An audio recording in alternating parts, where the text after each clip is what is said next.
Opposition इत्तेहाद आज कराची में सियासी ताकत दिखाने को तैयार। बाग़े जिनाह में जलसे की तैयारियां मुकम्मल। जाले पुरजोश। हैदराबाद समेत सिंध के दीगर शहरों से काफिले कुछ देर बाद कराची के लिए निकलेंगे।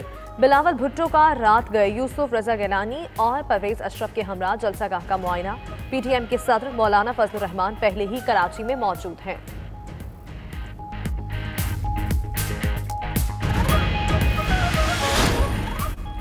हुकूमत को अभी कुछ दिखाई नहीं दे रहा, कुछ दिन में सब नजर आने लगेगा।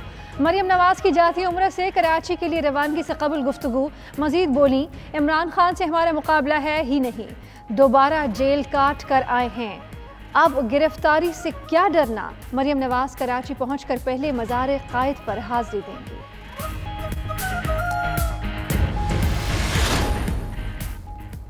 पीटीएम ऐसा शो कर रही है जिसमें पावर नहीं, इनकी कोई समत है ना ही कोई प्लान। वफाकी वज़ीर इत्तलाआत सेनेटर शिबली फराज का ट्वीट। मजीद लिखा कि इनके पास सिर्फ ज़ाती दुख हैं, आवाम के लिए कुछ नहीं। इस मर्तबा मौलाना से पहले तकरीर करवा लें, खाली कुर्सियों से तकरीर करवाना उनका मजाक उड़ाना है। मुल्की इदारों के खिलाफ पीडीएम की तकारीर नादानी है, ना ही कोई इत्तफाक। ऑपोजिशन मुल्क में इश्तिआल की सियासत को फ़रोग़ देना चाहती है। वज़ीर आला बलूचिस्तान जाम कमाल की भी ऑपोजिशन पर तनकीद। मजीद बोले, जलसों से ना कोरोना का खात्मा होगा और ना ही मईशत को नुकसान का अजाला हो सकता है।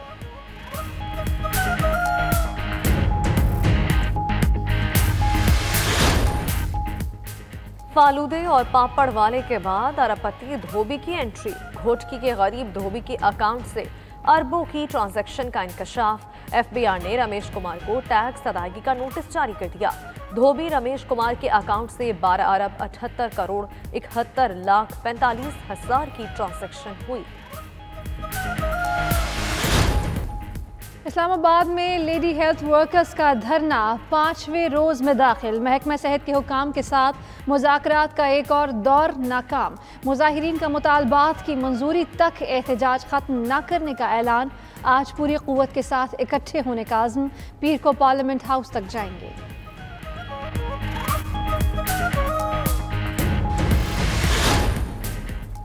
न्यूजीलैंड के इंतखाबात में शानदार कामयाबी पर जसिंडा आर्डर्न का इजहार मसरत। कहती हैं, मुख्तलिफ ममालिक से मुबारकबाद के पैगामात आए, सबका शुक्रिया अदा करती हूँ। 3 हफ्तों में नई हुकूमत तश्कील दे देंगे। जसिंडा की पार्टी ने 120 नशिस्तों में से 64 में कामयाबी हासिल की।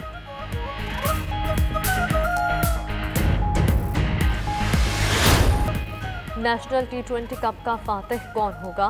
खैबर पख्तूनख्वा या सदर्न पंजाब? फैसला कुन मार्का आज शाम 7:30 बजे रावलपिंडी स्टेडियम में होगा।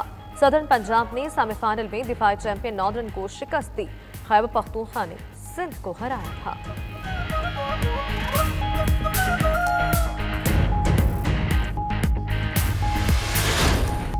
स्पेनिश फुटबॉल लीग में 2 बड़े अपसेट। दिफाई चैंपियन रियल मैड्रिड और बार्सिलोना को शिकस्त का सामना। रियल मैड्रिड को गैर मारूफ टीम केड्स ने 1-0 से हरा दिया। मेसी की टीम बार्सिलोना के गेताफे ने 1-0 से शिकस्त दी।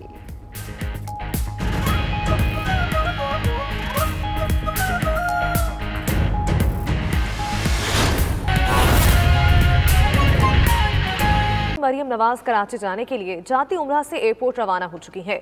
इमरान खान की कल की तकरीर हारे हुए शख्स की तकरीर थी। हम पहले भी वीआईपी तरीके से जेलों में नहीं रहे, मरियम नवाज ने गैर रस्मी गुफ्तगू करते हुए कहा। इमरान खान हमारे मुकाबले में है ही नहीं, हम खौफजदा नहीं हैं। दौरान गुफ्तगू क्या कह रही थी, आप सुनिए। एक हारे हुए शख्स की तकरीर थी वो, जिसको बहुत गुस्सा था। हुकूमत को कुछ भी नहीं दिखाई दे रहा है। इंशाअल्लाह ताला हुकूमत को थोड़े दिनों में सब नज़र आ जाए। पहले भी आम जेलों में ट्वीट किया गया था। अगर कोई ये समझता है कि जेल में कोई सहूलियात थी तो वो गलत समझता है। ये जो धमकियाँ हैं ना, ये किसी और को दें। 2 दफ़ा गिरफ्तार होके 4-4, 5-5, 6-6 महीने जेल काट आए हैं। अब गिरफ्तारी से किसका खौफ था? वो भी। खावर मुगल हमारे साथ हैं, इसी सब पर हम उनसे बात करेंगे। खावर, मरियम नवाज ने कराची जाने के लिए जाती उम्रा से एयरपोर्ट रवानगी से कबल ये बातचीत की है। कहिएगा, कराची कब पहुंचेंगी और वहां पहुंचने के बाद उनका शेड्यूल क्या होगा? बिल्कुल जी, मरीम नवाज जिन्होंने आज पीटीएम के कराची वाले जलसे में जो है वो शिरकत करनी है, इस हवाले से वो यहाँ लाहौर की क़यादत के हमरा उनके हमरा मरियम औरंगजेब भी थी। वो यहाँ से लाहौर से कुछ देर पहले जाती उम्रा से रवाना हुई है। ताहम जाती उम्रा एक भी कारकुन जो है वो उनके इस्तकबाल के लिए वहाँ पर नहीं पहुंचा। मरियम औरंगजेब और मरीम नवाज दोनों कारकुनों की राह तकती रही।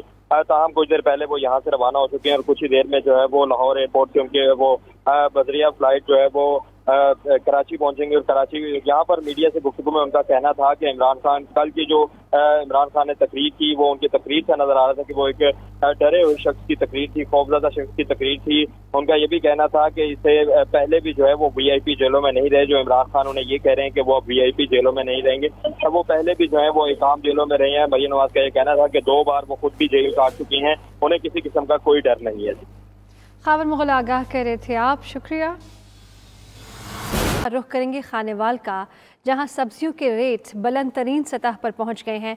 मुनाफाखोर माफिया की मनमानी कीमतों के बायस आम आदमी शदीद मुश्किलात से दो चार है। अहवाल जानेंगे फरहान क़य्यूम चौधरी से।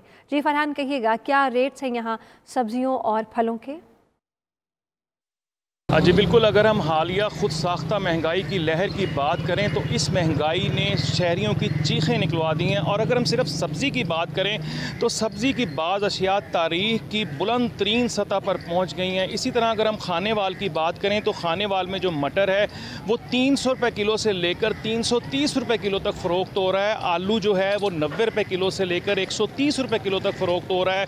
अदरक की बात की जाए तो 400 रुपये किलो से लेकर 600 रुपये किलो तक फ़रोख्त हो रहा है। गाजर जो है वो 60 रुपये किलो से लेकर 90 रुपये किलो तक फ़रोख्त हो रही है। इसी तरह सब्ज़ मिर्च जो है वो 120 रुपये किलो से लेकर 150 रुपये किलो तक फ़रोख्त की जा रही है। शहरियों ने हुकूमत वक्त से मुतालबा किया है कि खुद साख्ता महंगाई करने वाले नाजायज़ मुनाफाखोरों के खिलाफ सख्त से सख्त कार्रवाई की जाए, क्योंकि खानेवाल ज़िला का शुमार उन अज़ला में होता है जो पूरे पंजाब में हर किस्म की सब्ज़ी सप्लाई करते हैं। और इस ज़िला में ही सब्ज़ी की इतनी कीमत है तो दीगर शहरों का क्या हाल होगा। जी, वफाकी वज़ीर क़ानून बैरिस्टर फ़रोग़ नसीम का कहना है कि कौम फरसूदा लीडर्स को दोबारा कबूल नहीं करेगी।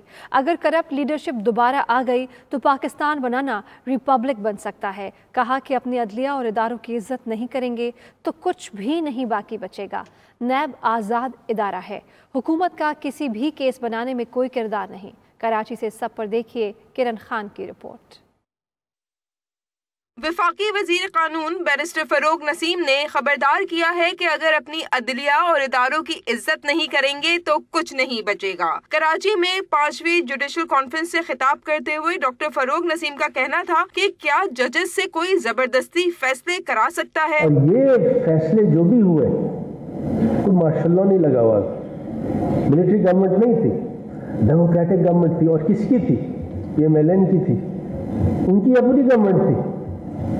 तो ये तमाम का तमाम बयानियां ये दरअसल it's an attack on the judiciary.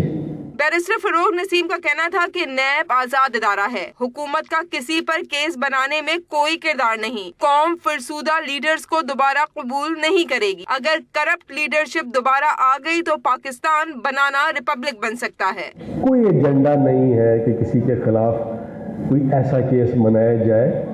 नैब अपने तौर पे खुद केस बनाती है, तो लिहाजा ये तमाम का तमाम जो नैरेटिव है वो सारा आपके सामने है। ये बताइए कि मेरे और आपके तो महलात हेवन फील्ड में नहीं है, लंदन में तो नहीं है, हमारे और आपके तो फेक बैंक अकाउंट्स नहीं है जिसमें 1-2 रुपए नहीं और 2 रुपए हैं।